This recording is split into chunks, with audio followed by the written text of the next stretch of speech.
Take us through how the Women's Quota Bill will be implemented. Well, that's a long road ahead. The caveat that has been done by this new constitutional amendment, which has been introduced, basically brings in and links it with the census data, which will have to be published. As you're well aware, 2021 census had been kept on hold because of COVID.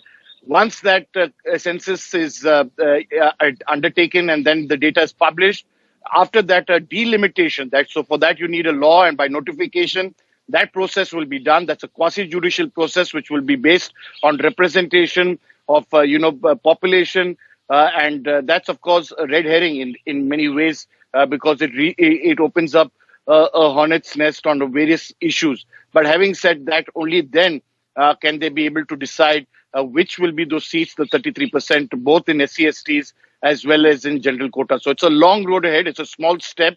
Many have argued that why are you linking it to the census, to the delimitation process? This could have been done irrespective, as it was done in 2010.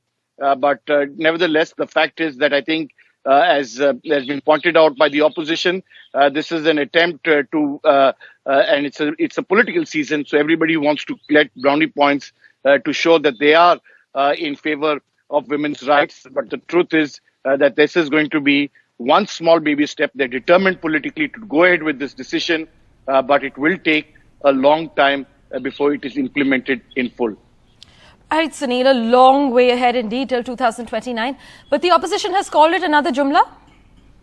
Absolutely. And I think today you'll see Sonia Gandhi take that lead really, because if there has been one leader consistently in the last 27 years that we have been talking about this bill, its trajectory, she has single-handedly been responsible to a great extent in terms of how this bill should go forward. And if it was not for her leadership in 2010, the bill would not have been passed in the Rajya Sabha. So they are definitely disappointed. For most women, they feel that this is clearly an attempt to delay things. What is the linkage between delimitation process and going ahead with this entire exercise of giving representation to women as is on various basis?